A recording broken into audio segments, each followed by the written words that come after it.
Hi students, welcome to the bankers view powered by IBC institute. मैं आपका तहे दिल से स्वागत करता हूं।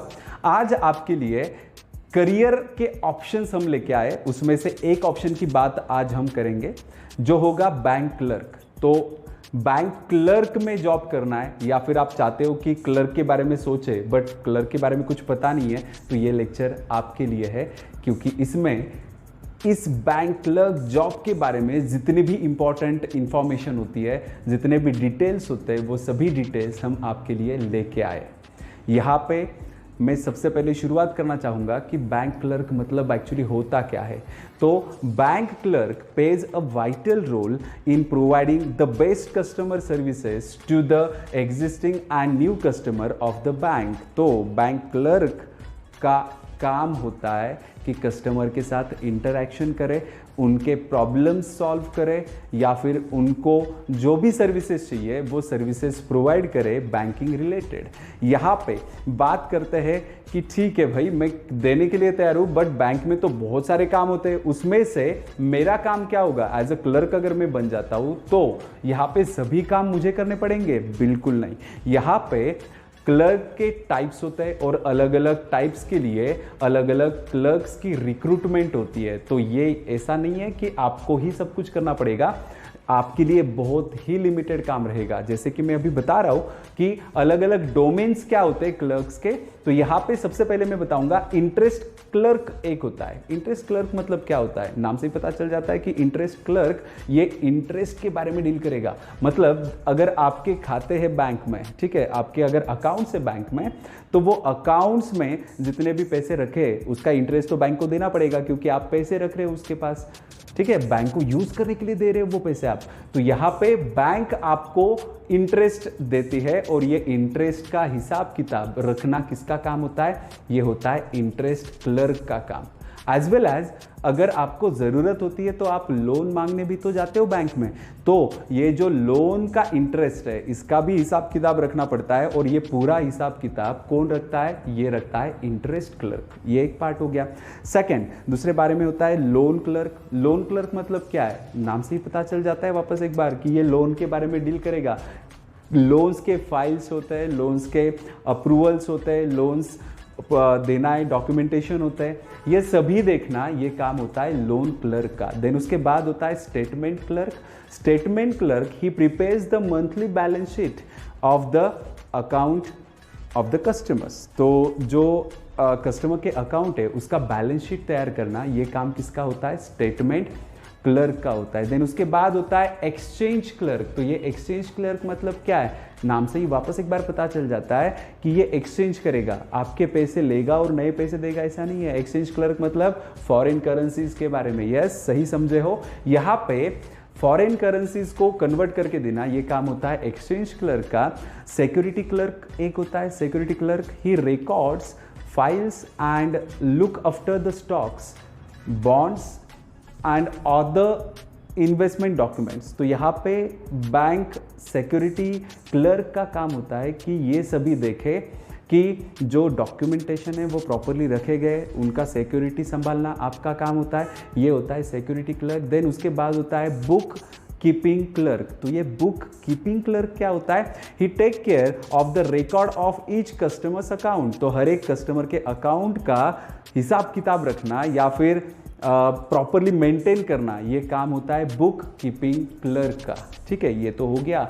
आपको मैंने क्लर्क के बारे में बता दिया कि क्लर्क होता क्या है, कितने टाइप के क्लर्क होते हैं, उनके रिस्पॉन्सिबिलिटीज़ बता दी है, ये तो सब कुछ ठीक है। बट हम बनेंगे कैसे क्लर्क? तो यहाँ पे मैं आपके लिए अलग अलग पॉइंट्स लेके आया हूँ। उसमें से फर्स्ट पॉइंट मैं बता देता हूँ। मैं सभी पॉइंट्स आपको एक बार बता देता हूँ तो आपको आइडिया आ जाएगा, ओवरलुक मिल जाएगा आपको कि क्या क्या मैं आगे कवर करने वाला हूँ।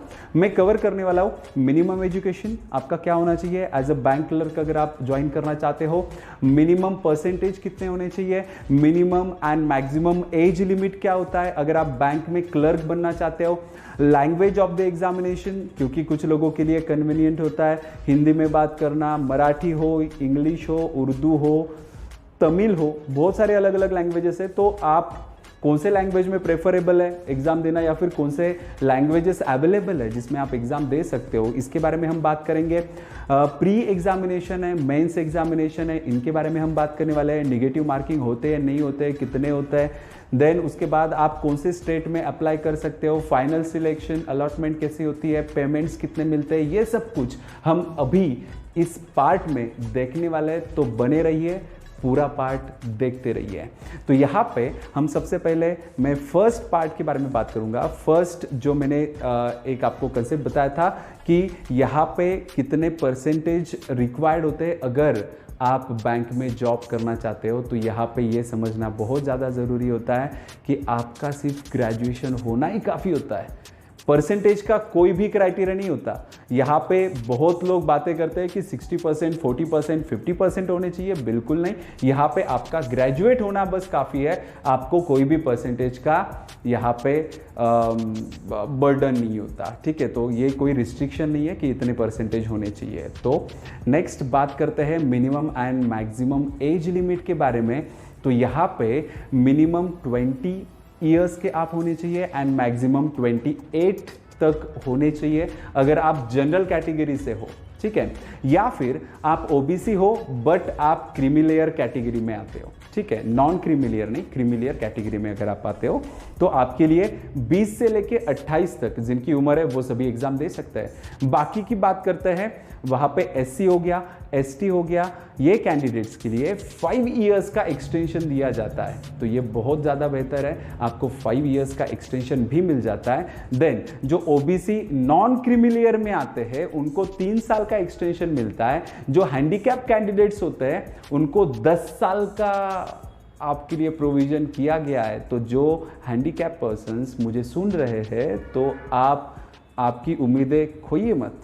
जॉब आपके लिए वैकेंट है, आपके लिए स्पेशल रिक्रूटमेंट होती है।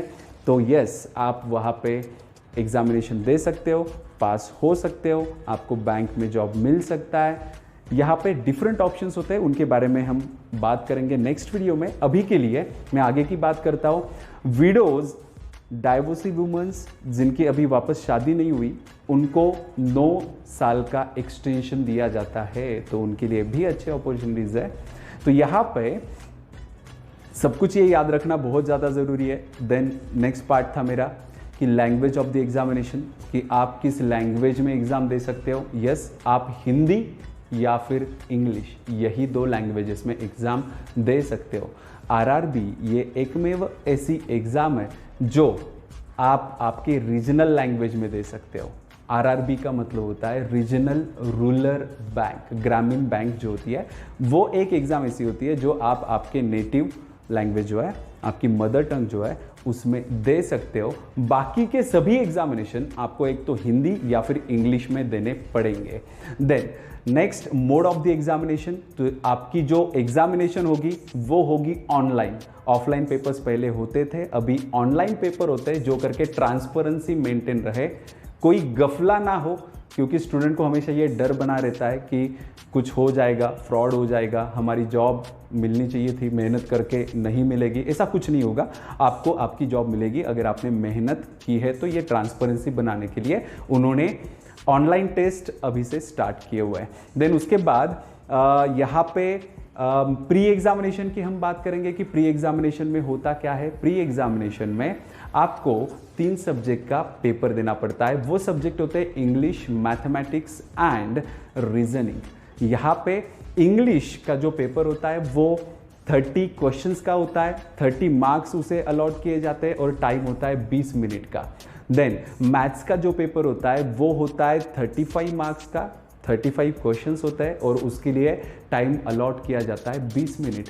देन उसके बाद होता है रीजनिंग, जिसमें 35 क्वेश्चंस रहेंगे, 35 मार्क्स रहेंगे एंड टाइम रहेगा 20 मिनट का। ऐसा टोटल पेपर अगर आप देख रहे हो तो टोटल पेपर होता है 100 मार्क का और 100 क्वेश्चंस होंगे और टाइम दिया जाएगा 1 घंटा। तो यहाँ पे सबसे इंपॉर्टेंट कंसेप्ट क्या है यहाँ पे टाइम मैनेजमेंट, ये सबसे इंपॉर्टेंट कंसेप्ट है। यहाँ पे टाइम अगर आप मैनेज कर पाते हो, 60 मिनट में 100 क्वेश्चन सॉल्व करना बच्चों का खेल नहीं है। वैसे पूरे क्वेश्चन सॉल्व करने नहीं होते तो डर मत जाइए, बट यहाँ पे जितने भी क्वेश्चन है उतने मैक्सिमम आप क्वेश्चन सॉल्व कर पाओ, ये जरूरी होता है। उसके लिए टाइम मैनेजमेंट, और यही तो हम सिखाते हैं।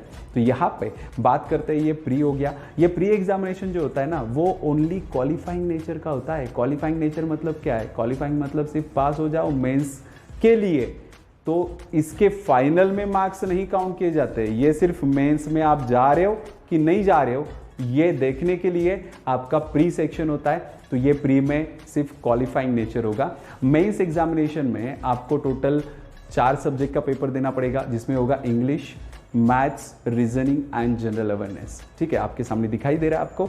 तो यहाँ पे रीजनिंग के साथ कंप्यूटर अवेयरनेस के कभी कभी क्वेश्चंस पूछे जाते हैं। तो यहाँ पे इंग्लिश में 40 क्वेश्चंस होते हैं, 40 मार्क का पेपर होता है, 35 मिनट्स अलॉट किए जाते हैं। मैथमेटिक्स की बात करें तो 50 मार्क्स का ये पेपर होता है, 50 क्वेश्चंस होते हैं एंड 45 मिनट्स आपको अलॉट किए जाते हैं। रीजनिंग की अगर बात करें तो 50 क्वेश्चंस होंगे, 60 मार्क्स होंगे एंड 45 मिनट्स दिए जाएंगे। एंड जनरल अवेयरनेस की अगर बात करें तो जनरल अवेयरनेस में 50 मार्क्स, 50 क्वेश्चंस एंड यहाँ पे 35 मिनट्स आपको दिए जाते हैं। और ये टोटल जो पेपर होता है वो 190 क्वेश्चंस का होता है, 200 मार्क्स का होता है और टाइम दिया जाता है 160 मिनट्स ओनली। यहाँ पे भी मैटर आता है टाइम मैनेजमेंट का। अगर आप टाइम मैनेजमेंट जानते हो तो आप कोई भी एग्ज़ाम पास कर सकते हो।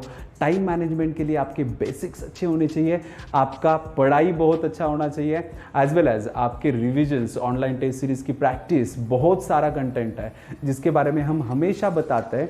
तो ये सभी कंटेंट अगर आपको जानना है तो मैं वापस एक बार रिक्वेस्ट करूंगा कि सब्सक्रिप्शन बटन पे हिट करिए, hit the bell icon also, जो करके आपको नोटिफिकेशंस टाइम टू टाइम मिलते रहे।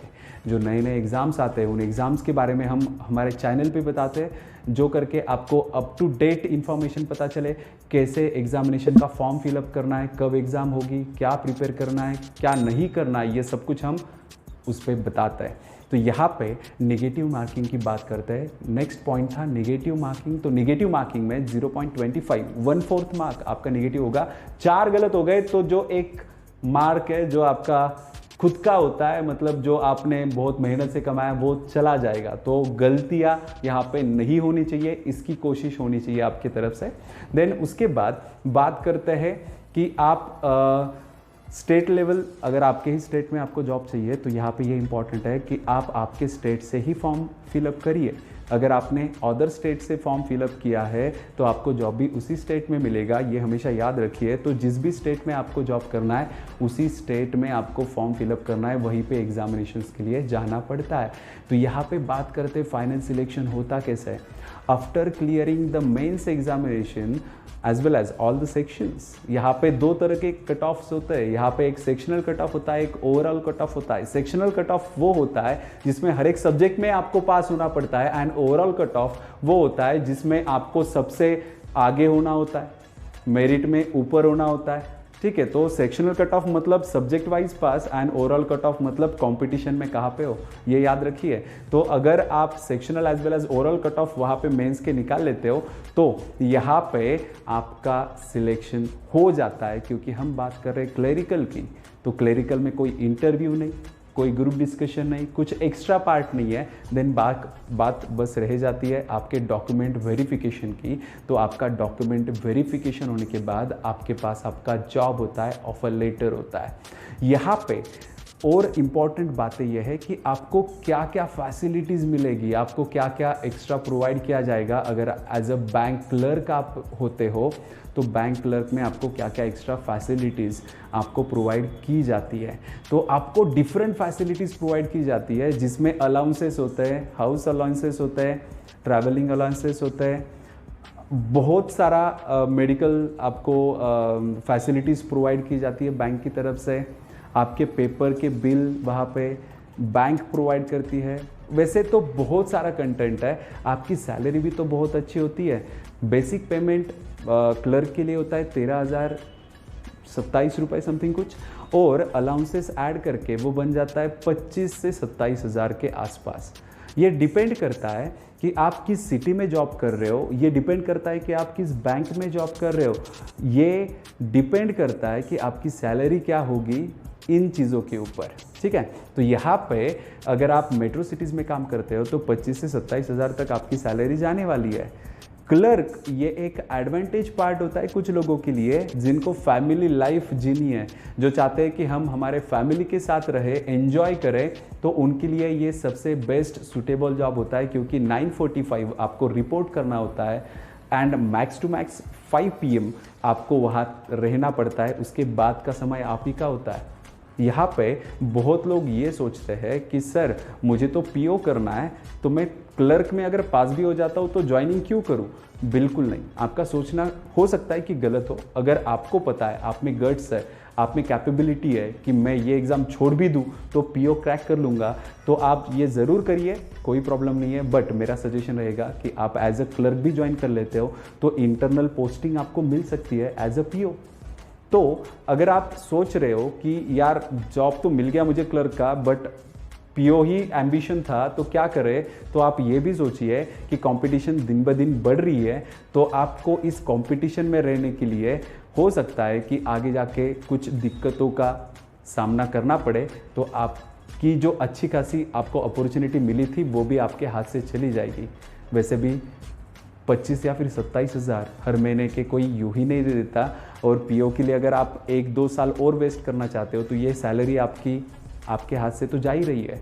तो थोड़ी थोड़ी चीज़ें आपको समझना बहुत ज़्यादा ज़रूरी है। दिन ब दिन कंपटीशन बढ़ती जा रही है। कंपटीशन के बारे में तो आपको पता ही है कि अगर कोई रिक्रूटमेंट आती है, अगर फॉर एग्जांपल मान लेते हैं 1000 की रिक्रूटमेंट आती है बैंक क्लर्क की, तो वहाँ पे कम से कम लैक्स में फॉर्म भरे जाते हैं।